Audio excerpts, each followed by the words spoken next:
Hey guys, it's Matthew here once again, and today I'm going to spread the good word of some Flickerstrike action. So recently I've made a nice two-hand axe character because I found and six-linked a Atziri's Disfavour, so I wanted to make something that wasn't entirely Eearthquake, and Flickerstrike is what I landed on in the long run. As well as that, I've been using things like Lacerate, I've been trying out Sweep, Sunder, everything.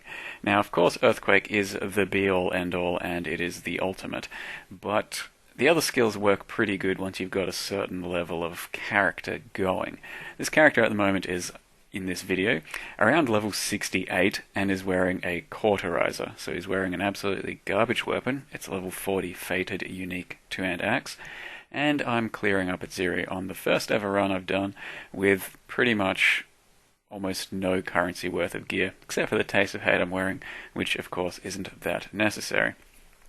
Now, since this run I am extremely poorly geared. I have been using Lacerate for something like this, just to get it going, because Flickerstrike really, while it's non-crit, only starts to shine when you have good enough damage and gear, and that'll come from basically once you upgrade into a Cauterizer for most of your leveling process, and then you can use that Cauterizer up until, I don't know, tier 8 maps, let's say, for example, at which point you're going to want a better weapon.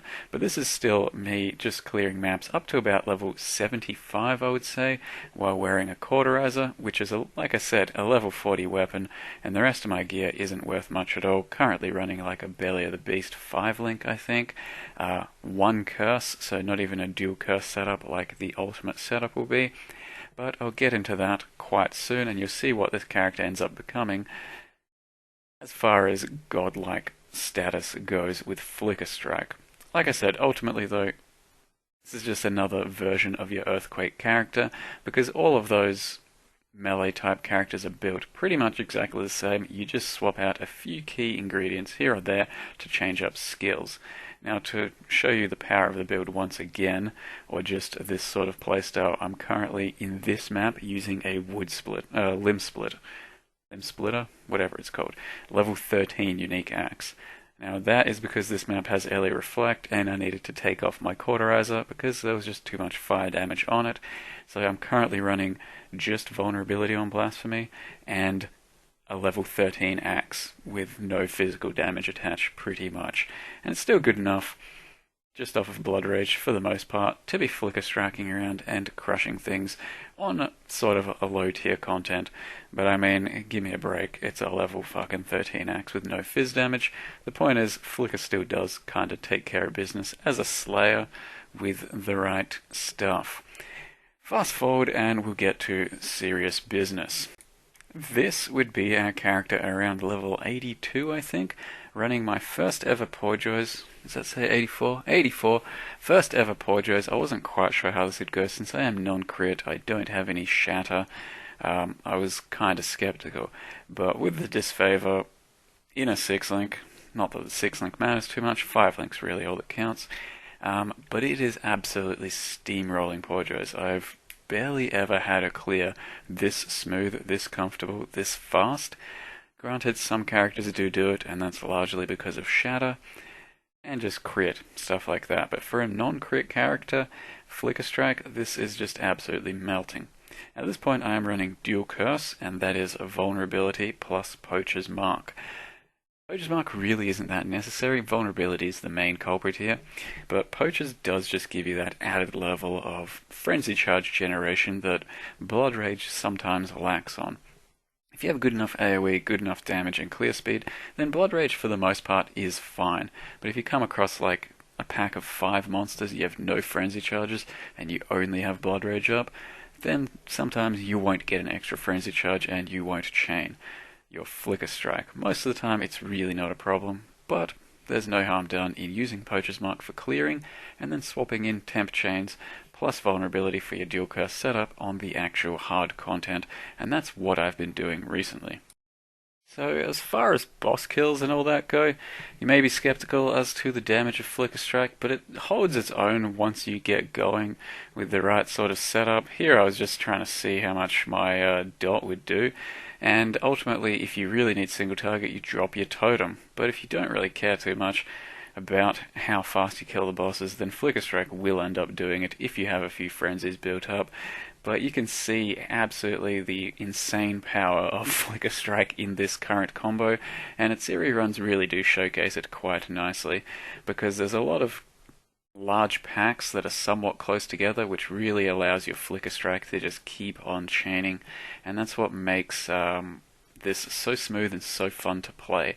When you get those big packs, when you get the tough stuff that just melts and kind of gives you a seizure if you're not too happy with the way Flickerstrike works. And this was my first tier 15 around level 85, 86 I think. It was a core.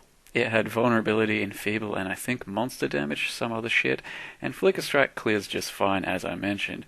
Now for the boss fights, like I said, I'm only 86, I still do have a bit more damage to get, and it's an enfeeble map, so Flickerstrike kinda struggled a bit on, let's just say, Shav here, as well as the fact that she kills my totem. So ultimately, for this sort of content, you really do want to be running your Eearthquake setup or something else, just not Flickerstrike, preferably for the bosses. But as you can see, still does do it. I did end up swapping into Earthquake though because it's a really hefty rolled core and I wanted to succeed. And it was tough. Like I said, this is a really tough mods, and I was still figuring out this character. I basically skipped like 4 tiers of maps. I went from a tier 11, I think, to a tier 15 core, just because I wanted to see if I could do it. And somehow I ended up actually killing this completely insane Core Malachai. Though I did get caught out a few times just from his tentacles and all that, freezing me and the damage, the radius, all that, I was still kind of figuring out how I'm supposed to tackle this fight on this character. Since this run, I have done probably about another 5 cores, most of them successful. One of them had just way too insane mod rolls, and yeah, some cores I'm just never going to be able to do on some of these characters, because you really need your 12k ES insta-kill, insta-leech builds to take on the craziest of the crazy cores, in my opinion anyway. But yeah, as I mentioned, for this run I do, or for once you get serious for your Earthquake damage, I'm running Temp Chains and Vulnerability on Blasphemy, and that just helps slow them down and also add to your dot damage of Bleed and Poison, because that's what this build kinda revolves around in the end. Just doing lots of front-loaded damage from your Earthquake, your Totem, and then relying on some Bleed and Poison to also come in from the back end and take up those harder bosses. Yeah, there's quite a lot to explain about the build once I can get to it. It can be budget, it can be expensive, it really depends on how you build it. And I'll mention right now I'm running a Cospriest and a Disfavour, both 6-linked, neither of which I feel are necessary. I have, up to this day, run something like 3 or 4 Rubers now, maybe 2 or 3 even, and they were such easy face rolls, it's just a complete joke. You'll see videos of that in the future though. All I'm trying to tell you is, don't be fooled by the price tag on this build right now. I wanted to go all out and make a really nice, strong version of the build because I had the currency and the gear laying around. But I did show you at the start that Limbsplit, Cauterizer, I mean, they'll get you going until you can get better weapons, better gear, all that sort of stuff. Go over this, what ended up being a pretty fancy setup for this character, and I do have text on the side which basically goes over it in quick detail as well. It's a level 89 Slayer called Trying Real Hard Not to Earthquake, and by that I just meant I really didn't want this to become a permanent Earthquake character, and it hasn't because I only really run Earthquake for Core and Atziri. Everything else, Flickerstrike is the way to go for me. Current setup is Flickerstrike, Melee Splash, Multi-Strike, Increased Area, Fortify, and Melee Fizz. Fortify is the last link for me, I think, as far as these go, so if you can only get a 5 link, drop Fortify. Something I should mention here is Impact from Slayer. Now this was the original plan, to get Impact, because this essentially takes care of Melee Splash, meaning you don't need to run that and you save a link. The problem with Impact is, I was using it for a very long time, up until about level 60 or 70, but you don't get the benefit of increased area effect gem against Impact. So if you're running Impact, you cannot attach increased area to your Flickerstrike because it doesn't classify it as an area skill anymore. So you see when I put Melee Splash in, then increased area affects your Flickerstrike, and it just didn't seem worth it enough to run Impact and not have increased area, because I basically lose 40% area from that, since Melee Splash gives 20 more and then 10, which covers this, and then I don't get increased area. So I actually end up losing 50% area. And as far as another link to replace increased area, I couldn't really think of a good one for this build. Added fire is your most amount of damage, but there's nothing else too special because you don't need faster attacks or whatever else. Now I'm currently dual wielding 6 links, and the purpose of that is to have a really beefed up Ancestral Warchief, though he'll perform just fine on a 4 link, so you could run a Kaoms chest if you really want, or some other chest that you don't really need a 6 link for. You don't even need an Ancestral Warchief if you really don't want one. Flickerstrike will take care of most things, or Eearthquake in this build completely can be a standalone component for itself. The rest of the gear you should see isn't too special except for the helm, which is 30% increased vulnerability curse effect. There's plenty of different things you can get for your helm enchant, but I went for this because it will give me the most damage output for my vulnerability, and I thought it was fairly worth it. So I bought this helm completely rolled with the enchant for 2 exalts. Everything else you should be able to see is pretty goddamn budget and not terribly expensive. Just fills out some life, resist, and stats, because getting a lot of dexterity and int on this build is a bit of a bitch. So you need maximum amount of int for vulnerability and maximum amount of dexterity for Flickerstrike. So your requirements are kind of steep in those slots. You've got to try and fill out your int, your strength, your dex, not strength, your int and your dex pretty much everywhere. Aside from that, I'll also mention running the dual curse setup here, which is Vulnerability, Poacher's Mark, and Blasphemy. You don't really need the Enlighten at all, but it gives me a bit of extra mana unreserved, so I figured I'd do it. Poachers, like I said, not terribly crucial. You can run Attempt Chains instead permanently, and that's fine too. Now, if you're not running a Cospriest, to get your second curse, you're going to be running a Poorjoys Damning Ring, and if you still want both bleed and poison, then you're going to be running a Void Heart as well. The bleed and poison at this stage seem to be kind of, well, they're really nice, but they're not that crucial. And the setup I'm running of Disfavour plus Cospriest, I'm not even sure it's the right one anymore. The thing I mostly gain is Hexproof, being able to curse through Hexproof. Otherwise, I think if I were to go back and do it again, I'd run a real 6 link and then these 2 rings if I still wanted the poison, because Disfavour itself still bleeds and that's fine. I'm not sure I really need poison. I'd probably just run a Dodri's Damning and poison in my totem's 6 link. I forgot to mention though, the totem's main 4 link for me is Ancestral Warchief, Conk Effect, Melee Fizz. Beyond that, you either go less duration, faster attacks, or Bloodlust. I'd usually go faster attacks, but most people would tell you to go Bloodlust, so you can do that too. Lion's Roar and Atziri's Promise both increase your damage quite nicely, so try and use them and pop them all the time. Taste of Hate, absolutely not essential, but I've got one, fuck it, I'm going to use it. If you don't have one of those, a Base Ult would take care of business too, or whatever else you want there. And also running a Stib Knight. Now besides that, the passive tree looks almost exactly like the starter Earthquake that I've originally posted quite a while ago. You get a lot of life, you get a lot of axe and melee scaling, and I'll show you guys exactly what running a Kaoms Primacy and a 5 link belly does, just for the consistency of this build on pretty much no gear, because this is the bulk of the price of the character, and a Kaoms Primacy, it's a shit axe, it's even a shit roll, so you can do a lot better than this, and I'll try and run a academy for you guys.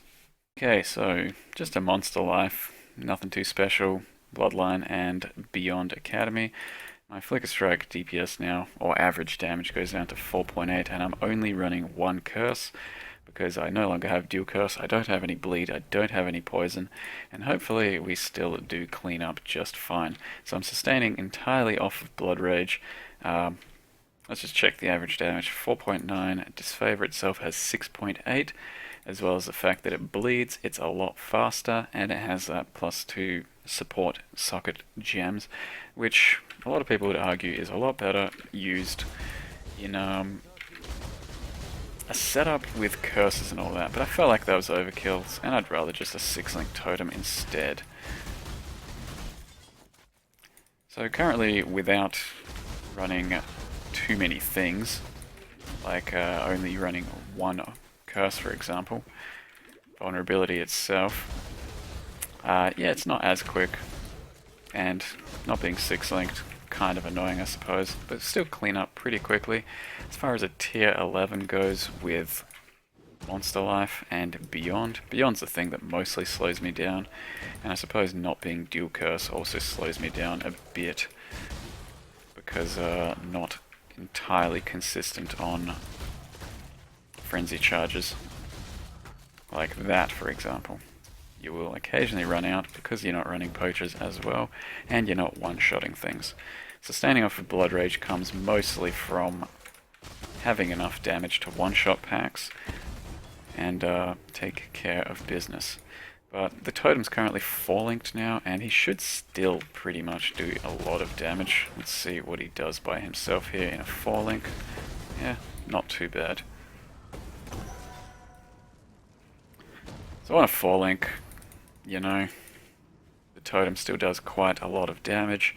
On a 5-link with a Belly of the Beast, we do have a lot more life, but yeah, that's not the right setup. You do want some sort of bleed and poison, I would think.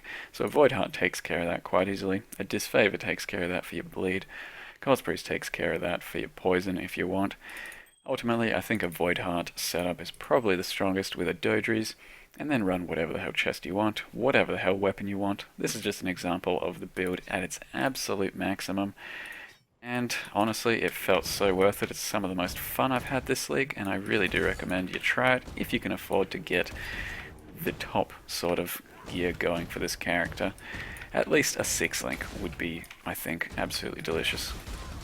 And this is just what it looks like running a 5-link. Still no bleed or poison. I'm sorry. Still bleed, no poison. No second curse. And just in a 5-link. So for the most part, you'll still be completely face rolling. You don't need a Disfavour, but it doesn't hurt now, does it? So it's been a lot of fun. I hope you guys try it out. I hope you join me on tomorrow's stream and look for this doing some Uber runs in the future. Thank you very much for watching, and I'll see you guys next time.